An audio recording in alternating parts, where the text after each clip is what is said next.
ARS00. Pleased to see you've got that developer role. Excellent. Anik 2018. Yeah, you're welcome to come up on stage in the Q&A section, my friend, which will be towards the end. We've got quite a lot to get through today. Hello, Zolkis. Welcome, Jonathan. Hey, Jonathan. Always busy, of course.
All right. Looks like we are on top of the hour. Let's give perhaps another couple of minutes for folks to jump in.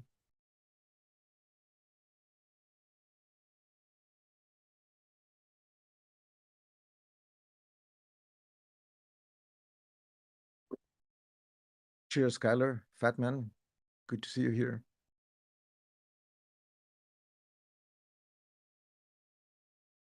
Hello, Zug. Welcome to the fray.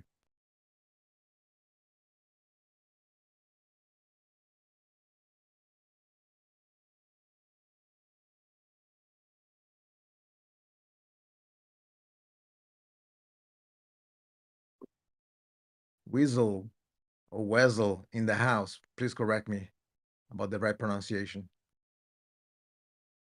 It's Weasel, you know. Ryan, do you want to do a quick mic check before we kick off? Yeah, hello? Yeah, you're all good. Thank you. Okay, Sounding Fadiq, good. do you want to Sure. kick us off? Yes, it's a couple of minutes on top of the hour. Hope you all can hear me well. Hello, Subspacers. Super excited to kick things off. And before we dive into all the topics, just wanted to say a massive thanks for joining us today. You are the heart of this event, and it's your energy and your curiosity that light up our discussions. Now, bottom line, we all here to share, learn, and have a blast talking about space race, liftoff, 3H, and all the topics in its orbit. So big cheers for being here and making this event way more special. As you may recall, on January 31st, just 7 days back, during our last community call, we ignited the engines for 3H and set the stage for the mini space race. Back then, our network paraded impressive new heights with a global family of over 8,000 nodes, monumental 12 petabytes of space. Justin here, just itching to update us on those stats in just a moment. Now, since then, 3H has been here with us, bringing some of the game-changing upgrades Ved and Emil told us about, not just to elevate efficiency, security, and scalability, but just as importantly, to improve how we interact with the network and its commands. Expect more revelations about it today from Emil. Now, so marking the launch of 3H, you may recall Jim launched the mini space race, designed to stretch our network capabilities to the max and prepare for the grand mainnet.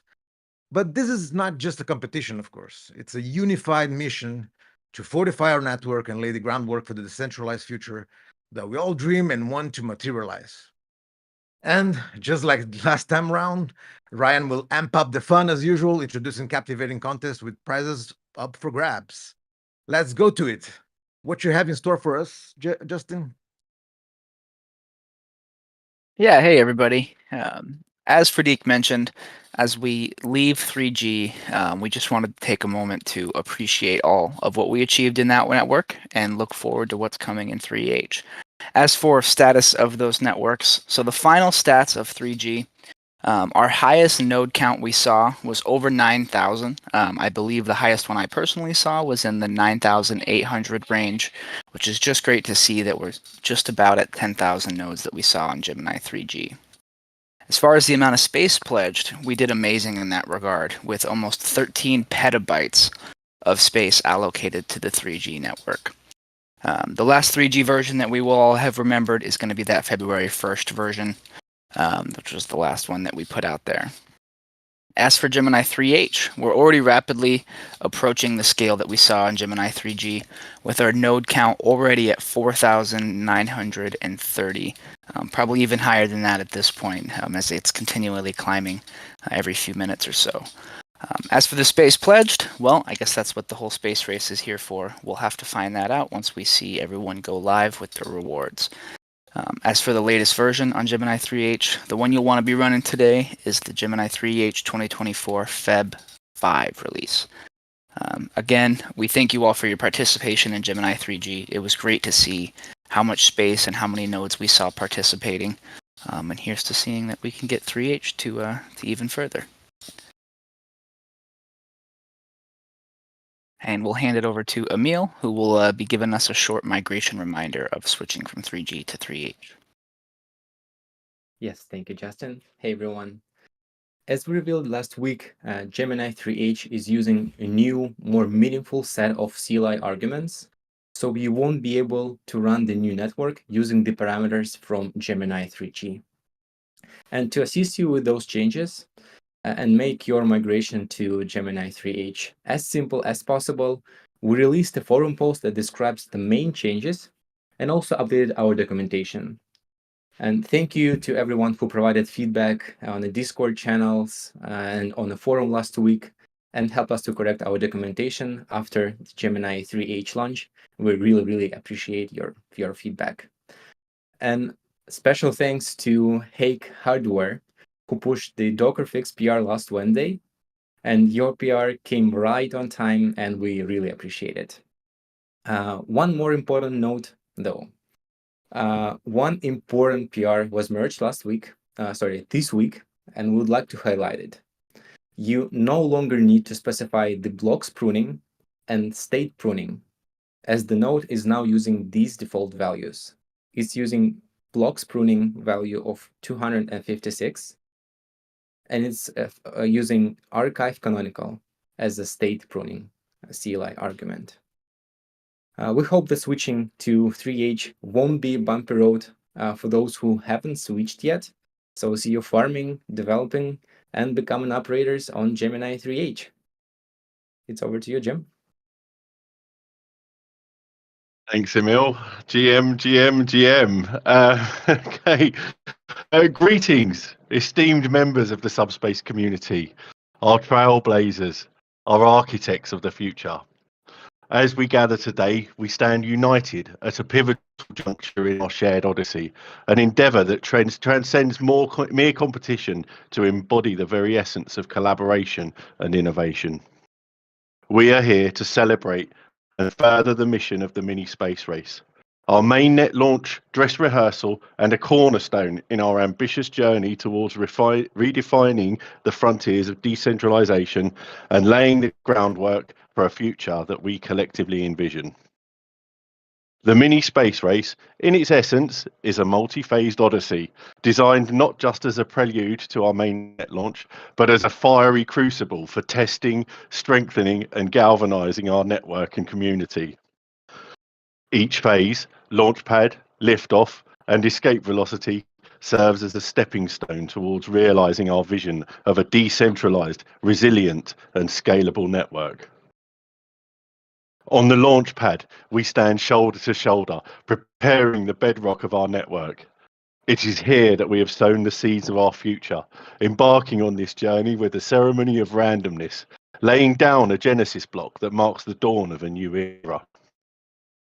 This phase has been about meticulous preparation, about ensuring that our foundation is not just solid, but also adaptable, ready to support the expansive vision we harbour.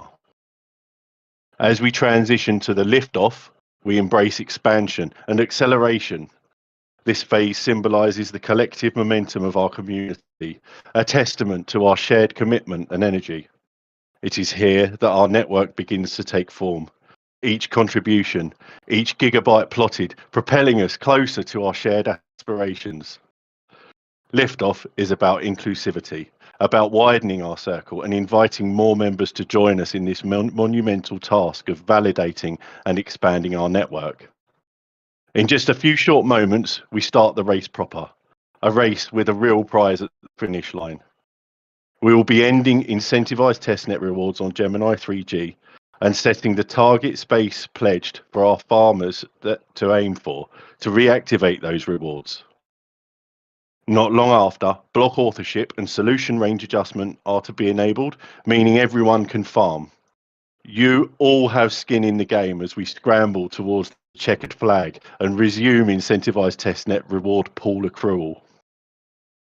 Finally, we aim for escape velocity, the pinnacle of our efforts, where our network gains the momentum necessary to become an autonomous entity. This is the phase where we demonstrate the resilience and adaptability of a decentralized network, ready to meet the demands of the future. Escape velocity symbolizes the culmination of our hard work, a network robust and secure, capable of withstanding challenges and evolving continuously. Today, as we reflect on the mini space race and its significance, let us remember that it is more than just a series of challenges. It is a testament to our collective will, a shared journey towards creating a legacy that will stand as a beacon for generations to come. Our participation, our collaboration is the very essence that fuels this endeavour. I call upon each of you to embrace this journey with open hearts and unwavering spirits. Let us move forward not as individuals, but as a united force, a community bound by a common vision of a decentralized and empowered future. Thank you, each and every one of you, for being the pillars of this movement. Together, let us soar beyond the horizons into the vast expanse of possibility and etch our names in the annals of history. And without further hyperbole, let's hand over to Nazar, who will be marking the final incentivized block on Gemini 3G. All right, hey everyone, once again, we are on 3G network, and I will submit a transaction that will be just a piece of text that will mark the last block which is eligible for rewards on 3G. Any block after that will not be eligible anymore. Let's wait for a few seconds. Okay, we have a few blocks. All right. Here we go. So here is the block, and let me fetch the block number for everyone. It's 1,441,148. This is the block, and message in the chat. Congrats, everyone. Preparing for 3H. Thanks, Nazar. Great. So rewards deactivated. We've marked the block. Incentivized reward pool accrual is now paused. And I'm just going to dig in a little bit on exactly what we can expect in the liftoff phase. So now we have left the safety of the launch pad on planet Gemini 3G. No rewards are available back there. It's time to look to the stars, to engage our thrusters 100% and accelerate towards the unknown. Well, towards Gemini 3H at least.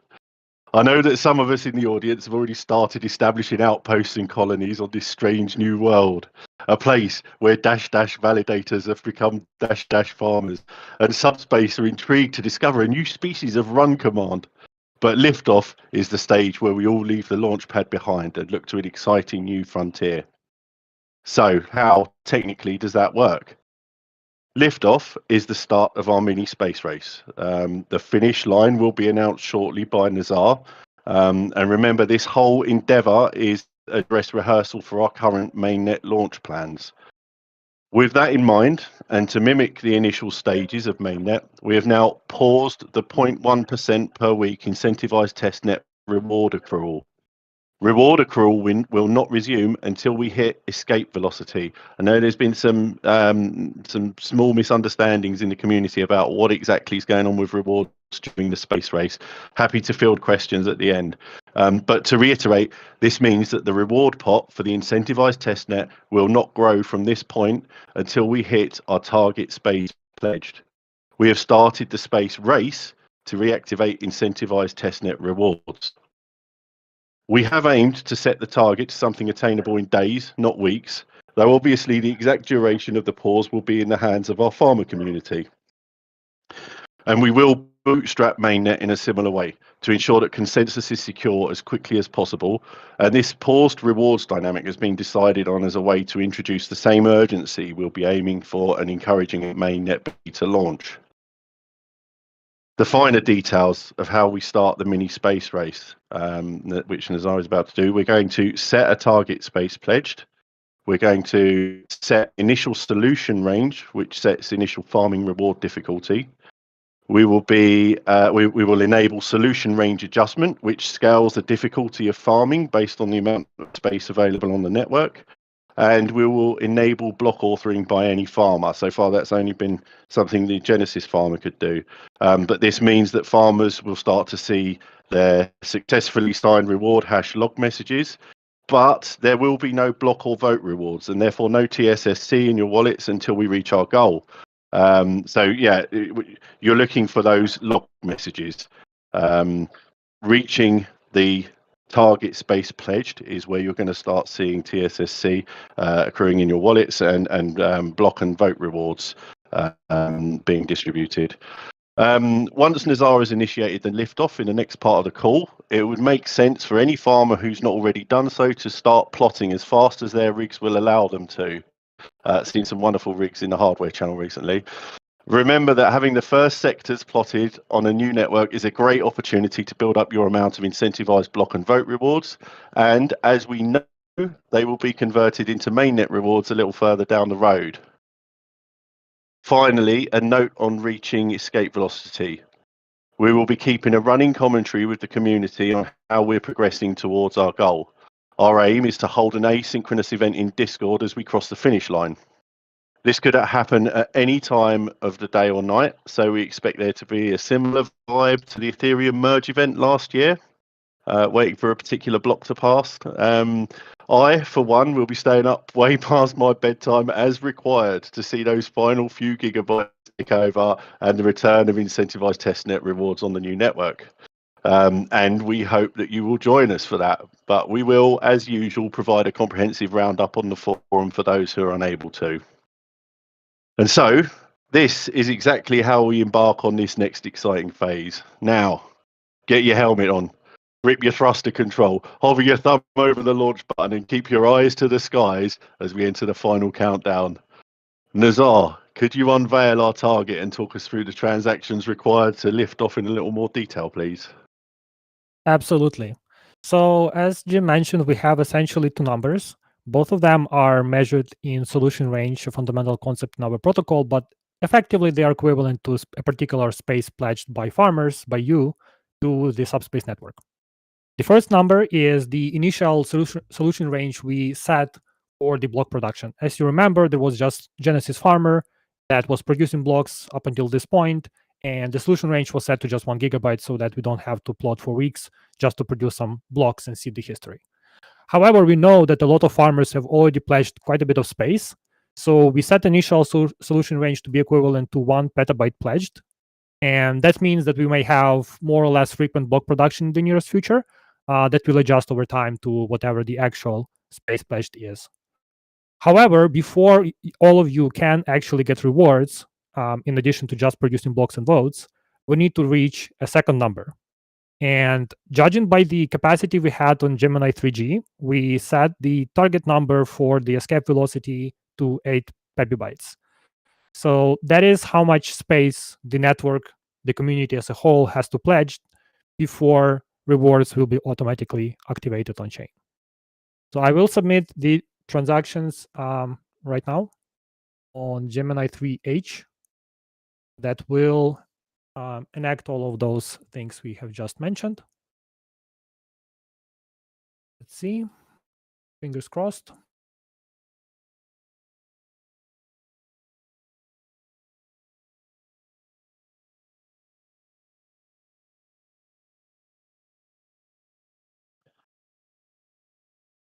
Okay, looks like transaction went through. And hopefully in the nearest future, we should start seeing blocks produced by someone other than the Genesis farmer. And we have the next block. Congratulations, everyone. I will shortly submit a message in the chat with the actual block that activated everything. So this is block 115,438, 39, sorry.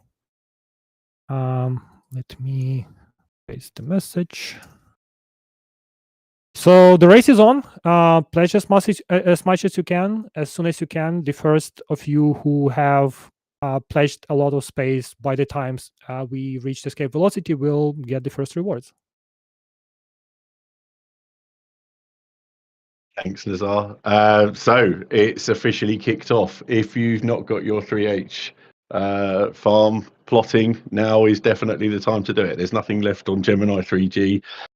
We're all now racing towards that finishing line to reactivate rewards. Okay, so just in case anyone missed it, initial solution range set to 1 petabyte and target is 8 pibibytes, I believe. So yeah, I'll be interested to see. I think things are going to settle and we'll start to see the solution range has to adjust so we can work out exactly how much space has been pledged. I'm excited to see that unfold. Okay, I can see the questions rolling in. Please do keep the questions going, guys. I'm going to have a scroll through and try and add some question marks for the Q&A at the end.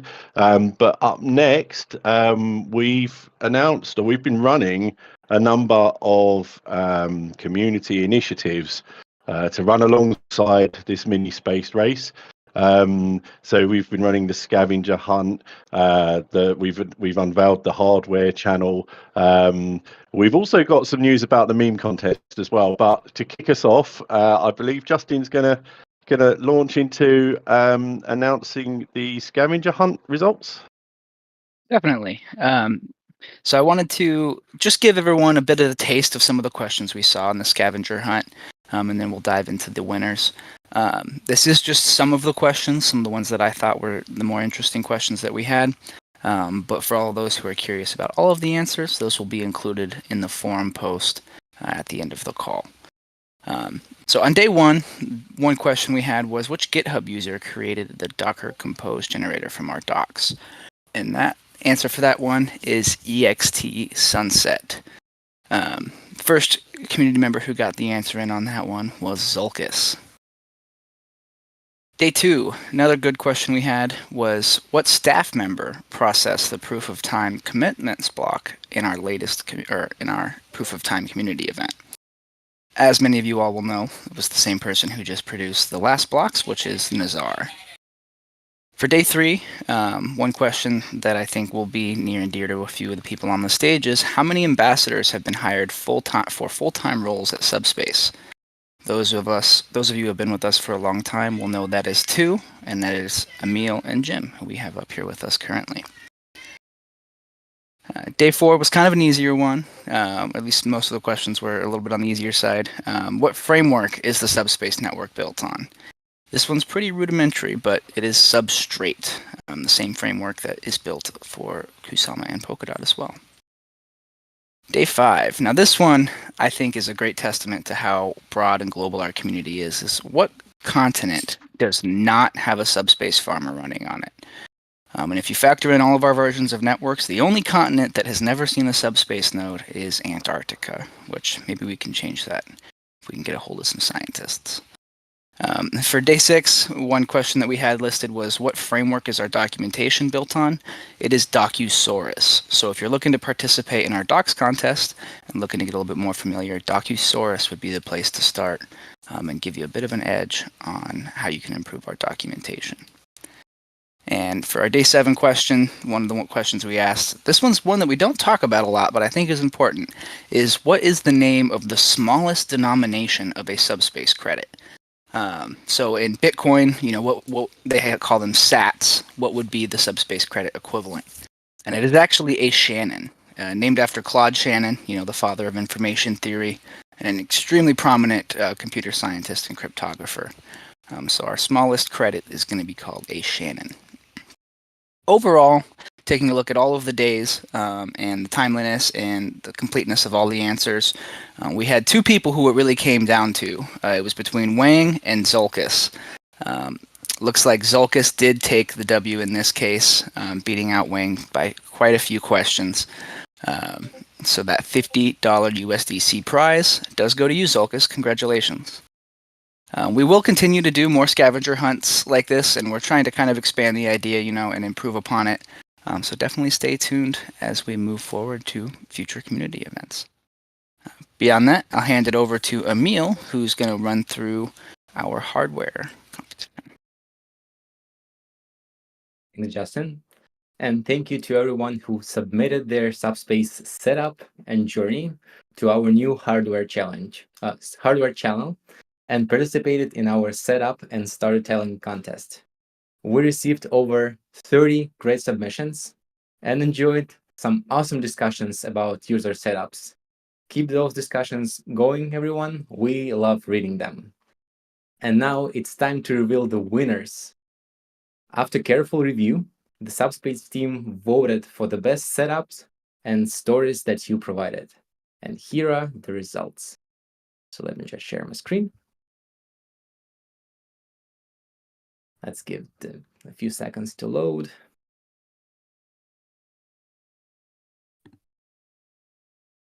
There we go. All right, I think you should be able to see my screen now. Yeah. All right, awesome. On the third place, we've got El Padrino, who got 50 USDC.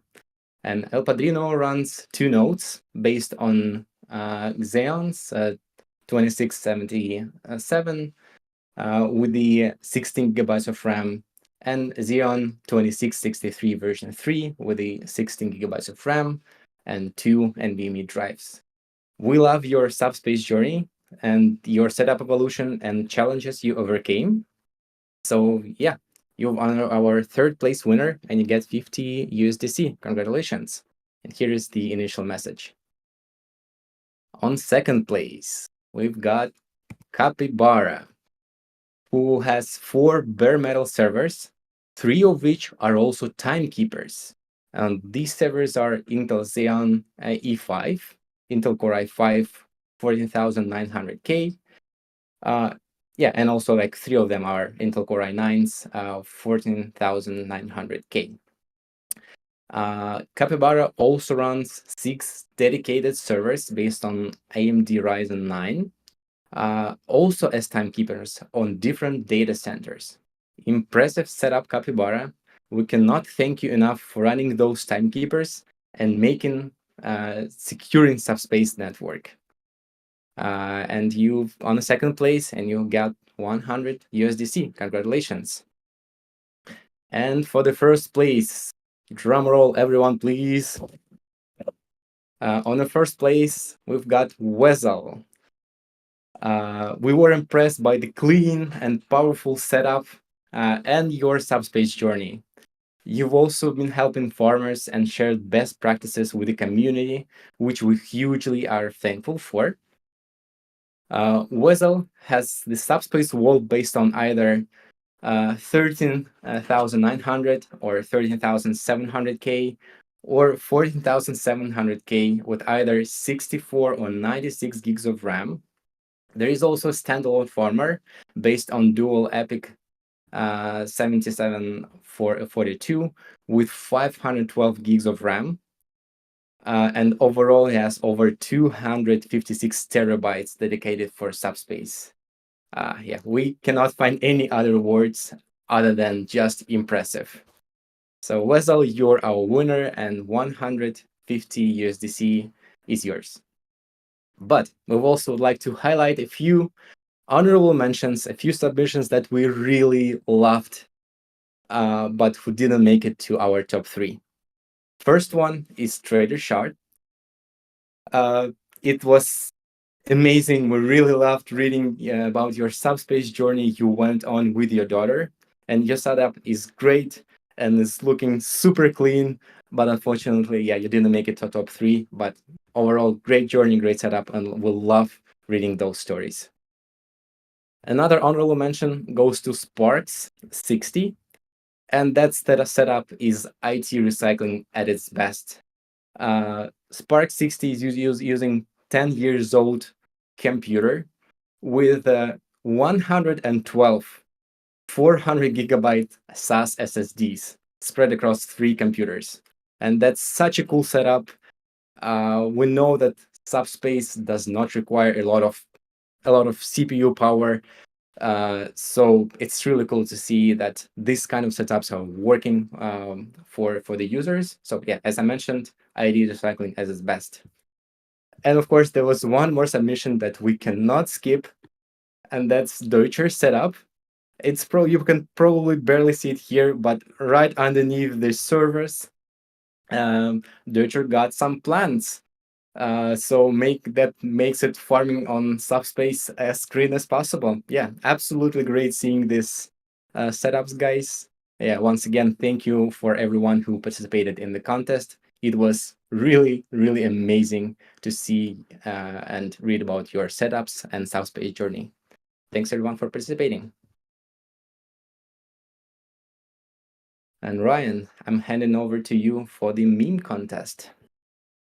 Hey, what's up, Subspacers?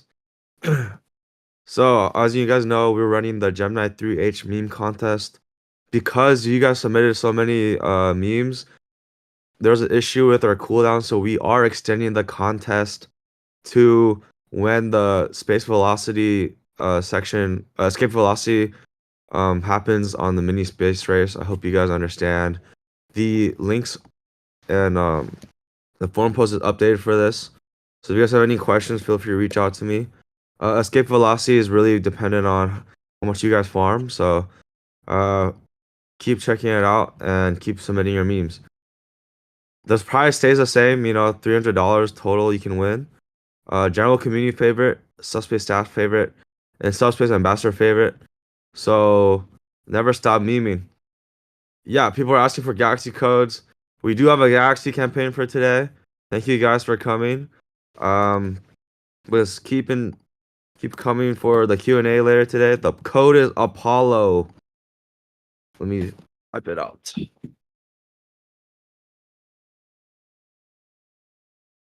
Apollo, the god of archery, and also the US space campaigns.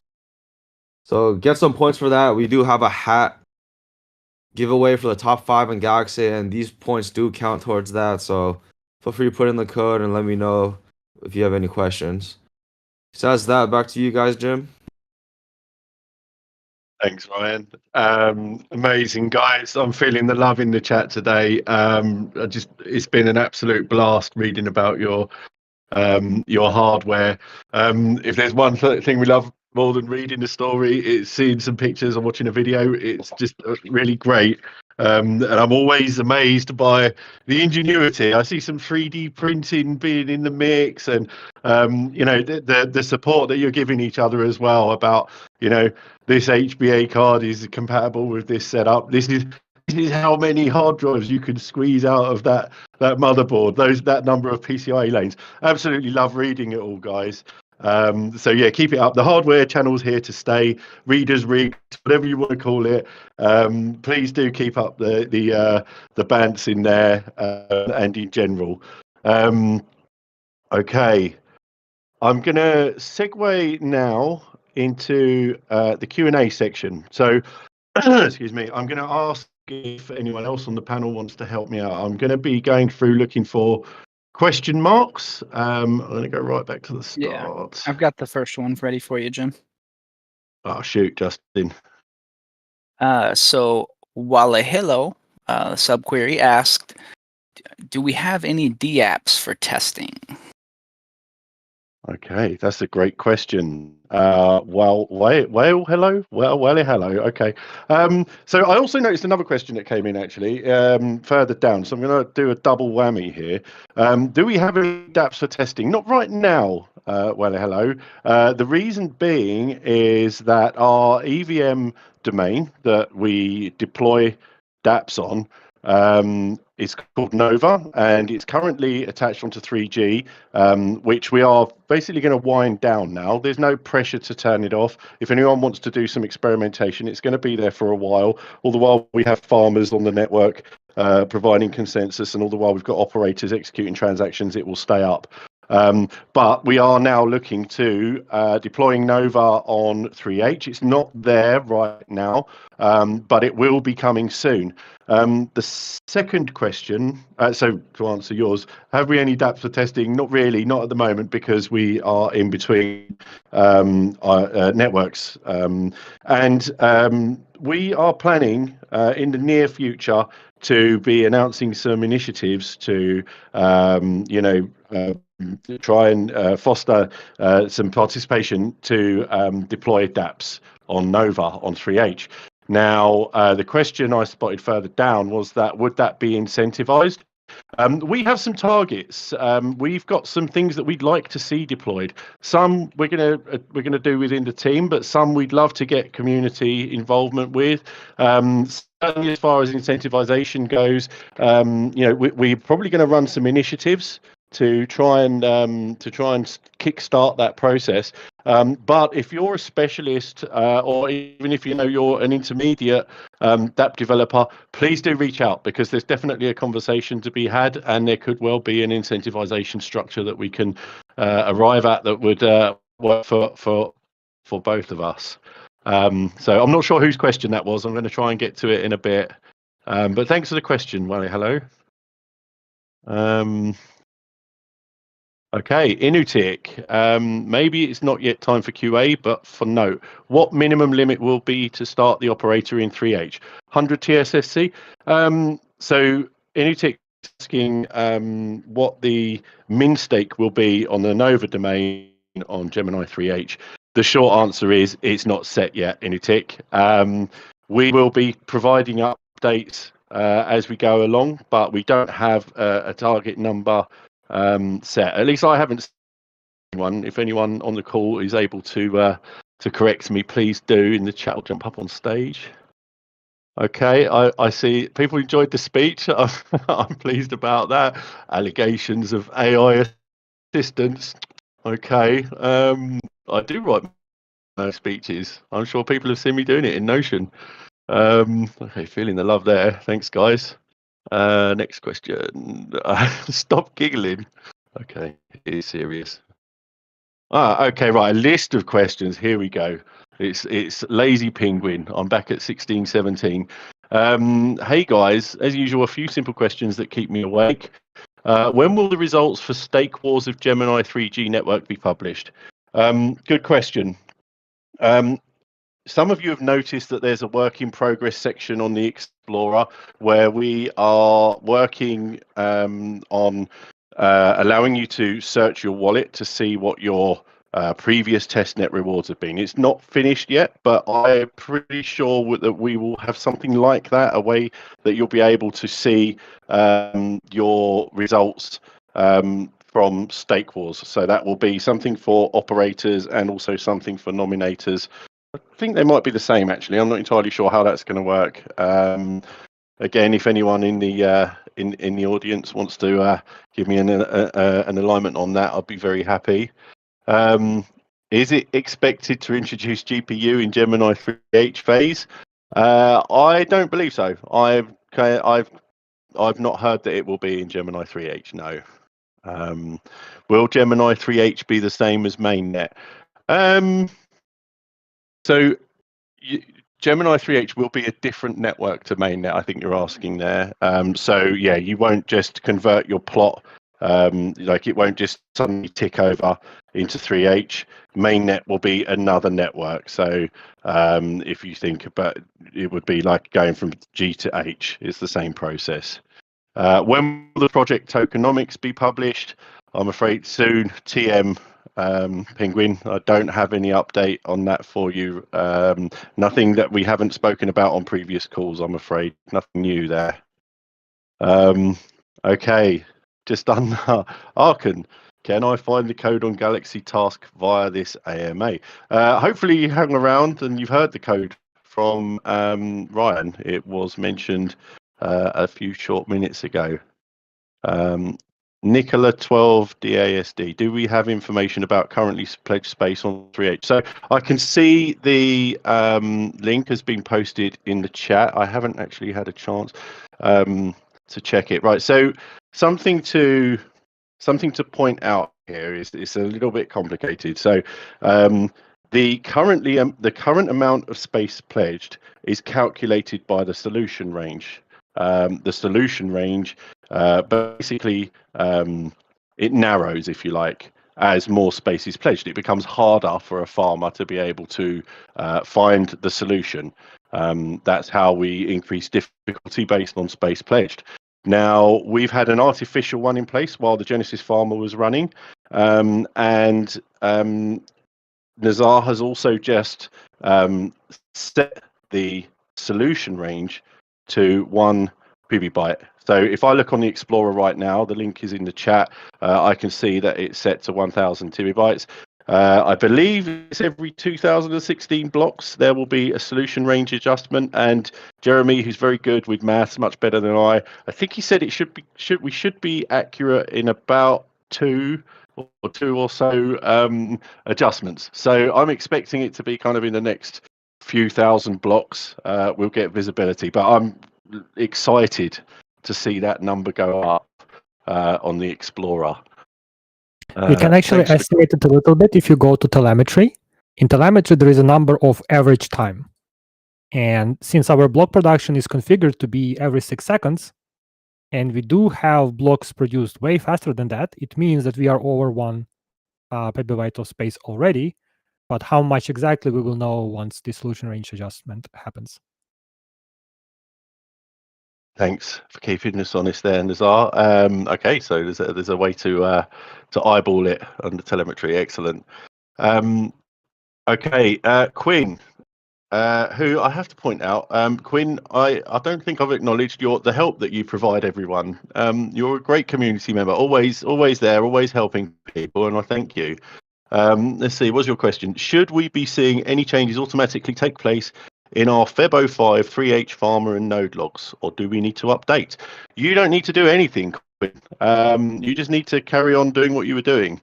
And as I mentioned earlier, you should start to see, now that block authorship is enabled for everyone, so not just the Genesis farmer, you should start to see that you're going to win reward hashes. So you know how exciting it is when you see that first successfully signed reward hash in your farmer logs. You're going to start seeing that. That's the change that's just come. Okay. Oh, and immediately underneath, Weasel, of course, has got one. I guess he's claiming the first one. He does have a whole wall of farmers, guys. I guess that's not a huge surprise. Okay, next question.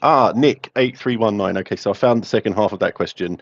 Okay, so when mainnet launch is planned? So we currently have an official date of February the 14th, and obviously that's just round the corner. So I know that many of you are keen to get an update on mainnet beta, and I will say that there is a detailed update that will be coming out early next week. We'll message in our Discord as soon as it's up. I'm afraid that is all I can say right now, Nick. But yes, we appreciate that everyone's really hungry for an update there, and our community does know our situation. So, okay, and the second part of your question was, will there be any incentives to deploy dApps on EVM domain? Please reach out. Let me hear what you're thinking there. William, okay, one of our wonderful ambassadors. Does it make sense to create a timekeeper for a 13900, an Intel 3900, and what else about the 7950X3D? So the kind of the overarching guidance there is that we're really after the fastest core speeds. Now, I know a 13900 is no slouch, absolutely, and also a 7950 X3D is no slouch. I've been looking at them myself. I think they boost to 5.7 gigahertz. But I think a 13900 might go slightly higher, and I think you can clock it further. We are after the fastest cores. So basically, with a timekeeper, we're guaranteeing that time is passing and no one's able to cheat that. It's all baked into our proof of time, which prevents long range attacks on the network. And essentially what we need to do is make sure that no one can prove that a second has passed faster than our fastest timekeeper. Now, obviously, on a decentralized network, you can have timekeepers come up and go down. Maybe there's some network interruption or internet interruption in the area. But what we're really after is decentralized resilience there. So we're after as fast a core as you can dedicate. It doesn't make sense to run lots and lots, but maybe a couple in one particular location. If you can geographically distribute them, that is the absolute ideal for us. But yeah, so really the fastest timekeeper on the network will be leading the charge, but we need to make sure that we've got either multiple running at that speed, or a very close second to take over if the top guy gets knocked out. I realise that's a bit wordy. So does it make sense to create a timekeeper for 3900? Yes, it does, please. And we really do appreciate those who are timekeepers. It's lovely to see Capybara's update that he's running a few. So we do appreciate that. And what location is best? So geographic distribution is ideal. Yeah, you asked this question. We don't actually have telemetry on whether a node is running as a timekeeper, which means we can't actually map out where people are, which we do by IP address, which is a bit of a guess, but it's good for an eyeball. So what location is best? I'm afraid I'm going to have to say multiple locations as far apart as possible. But we are talking about this internally. I can see that Jeremy's typing. Maybe he's putting something in the chat there. Okay, more questions. Okay. Wessel cinematic, yeah, absolutely.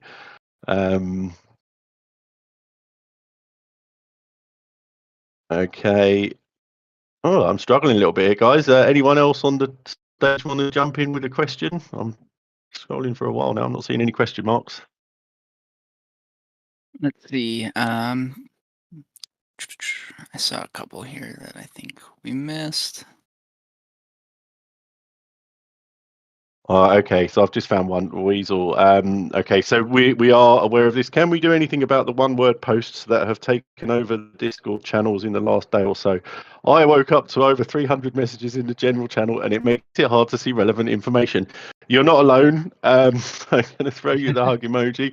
I feel your pain, Weasel. We both do. Yeah, we all do, and we will be having a Cobra-style meeting after this call to try and work out what the best way forward is. Hopefully, we're going to fix that with automation. There is a place for GM, of course, but if it leaks too far out of, we don't want it to disrupt the conversation, because really that's what we're here for. So we feel your pain, and yes, we are going to do something about it. We just need to work out what exactly. Yeah, and on the flip side of that coin, of course, it's lovely to see so many new faces in the community. But yeah, we don't want it to impact on the great conversations we have. So yes, we sympathise. Next question I saw, Jim, was from Wolf Rage. He says, actually, I do have a real question. Will we have some sort of benchmarks, official or non-official, so we can start figuring out how many plots/drives per CPU/RAM is too much?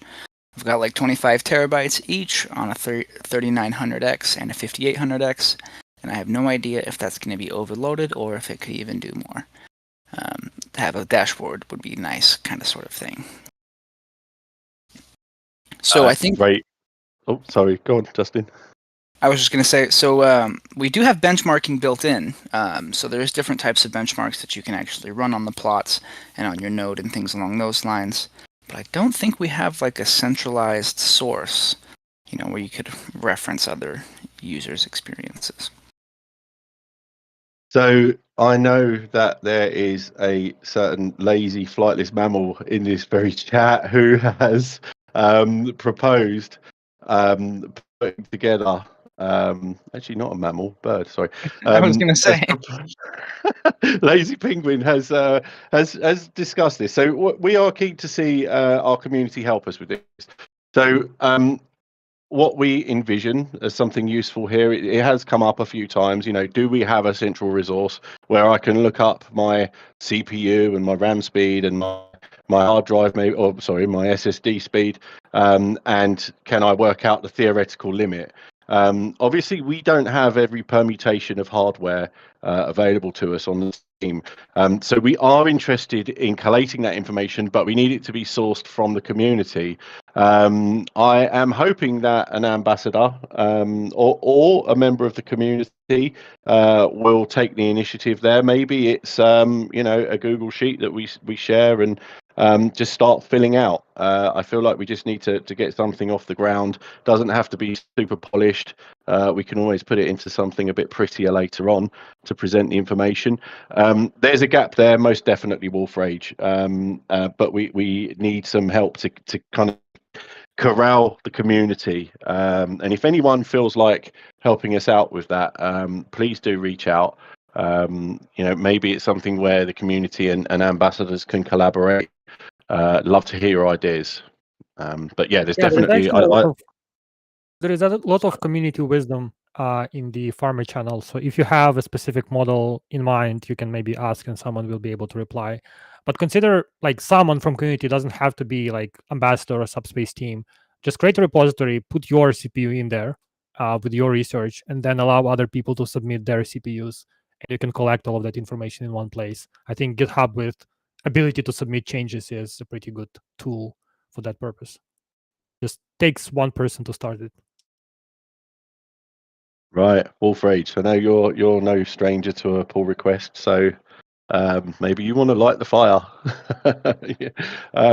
But yeah, so we are aware, and let us know if we can help in some way. If anyone does want to seize the initiative there. Okay, I've scrolled down. I found another question here. Dizel, when 3H reward enable? Okay, so that is the whole point of the mini space race, my friend. So now the space race has been launched. We need to get to 8 PB of space pledged to activate rewards on there. That is when 3H reward enabled. Hopefully that makes sense. Okay, I see Weasels, and everyone's answered. Sorry. Okay, now I've caught up with Wolf Rage. Are we out of questions, guys? We have one user who raised their hand. Rosari, did you have a question you wanted to ask? Hard to tell sometimes that someone just accidentally misclicks. All right, absolutely. Looking for the reaction button. Okay. Okay, well, we had a lot going on today. Anyone got anything else to talk about? Any other business from the community? Did I miss anyone's question? I've been kind of trying to home in on the question marks, but it's possible we've missed one. Yeah, I can see a couple of guys typing. I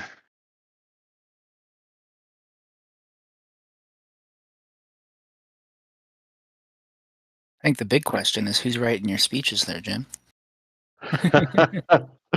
They are handcrafted. I know. I saw some. It's a contentious issue. I saw the chat earlier. Here's one from Spirit. I may have missed it, but how soon can we see Gemini 3H in polkadot.js.org? So I think he's referring to the Polkadot Explorer.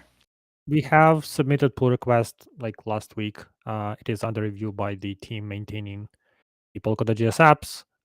if you are interested, you can just take the 3G address and replace G with H, and you should be able to see the information.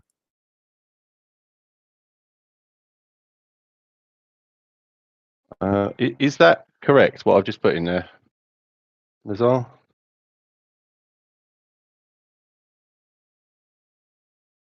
Yeah, that looks correct, Jim. But I Yeah, think it does render.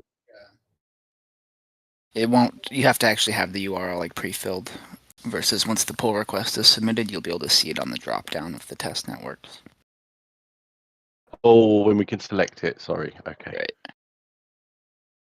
That is the one nice thing Okay. about the Explorer, though. That Explorer is you can always do your own URL. Okay, Quinn's got a great question. Okay, I should. Well, before that, Jeremy points out maybe I should take up speech writing as a side hustle. I don't have time, Jeremy. I'm too busy working for Subspace. Quinn, this is a great question, one that I wondered for a while. By 8 PB pledged, do you mean actually plotted, or does allocated to farm space and not yet plotted count? It has to be actually plotted. I think that will take months. So we did some napkin math. So first of all, to answer your question, yes, it is plotted. And I believe it has to be not, it needs to be It's actually not expired actively as well. farmed. It shouldn't Yeah. only be plotted, you should be farming with that space. So if you disable farming on plotting, you will not actually contribute to that space. So it needs to be plotted, not expired, and you need to be farming so that we can see that your solutions are coming in and adjust the solution range accordingly. Great question, though. Weasel, I'm seeing blocks but not votes. Has anything changed with that? Yeah, so you won't see block. Hang on a minute. You're seeing block rewards? Or are you seeing successfully signed No, reward it's just, hashes? I can answer that. There is a trick. So the solution range adjustment will adjust solution range for votes. Right now, both solution range for votes and blocks is set to the same value. That is why you will not see votes for a little bit. But they will appear shortly. Thanks, Nazar. Okay, Wolf Rage, ETA on the 3H4 sit. Emil, can I hand this over to you? I know I saw some pull requests. Yeah, of course. Yeah, hopefully we will see Faucet up and running on Gemini 3H very soon once the domain are up and running. We'll take some time to test it, probably about a day before we actually release it to the community. But yeah, hopefully it's coming very, very soon. And once it's up and running, I will for sure send the message at the developer channel to make sure that everyone is aware that it's available. Thanks, Emil. Okay, probably last question now. Divine. Guys, I know y'all are busy with other stuffs, but I just wanted to let you know that one of the Galxe tasks is not getting verified. It is to like a post. Please do check on it, team, and good luck.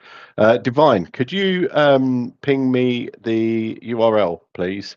I do know that if it's a Twitter post, if the post gets updated, it can cause the Galxe task to fail. So please let me know which one it is, and we could take a look at it. Thank you. Okay, I'm not seeing any more questions, and I'm not seeing anyone reiterate a question that we've missed. So, Pradeep, do you want to wrap us up today? Yeah, I mean, this has been huge. As we embark on the liftoff and soldier on to the last mile towards escape velocity. Again, guys, our heartfelt gratitude for your participation and the time you decided to hang out with us. Please, we do encourage you to keep up the discussions, interactions, ideas exchange, insights, and forge new connections. And above all, bring your enthusiasm that you showed us today on Discord, forum, and Telegram to drive the dynamism towards mainnet. Thank you all very much. End of transmission. See you on the other side. Thanks, everyone. Thanks so much, everyone. We appreciate all your help and support as always.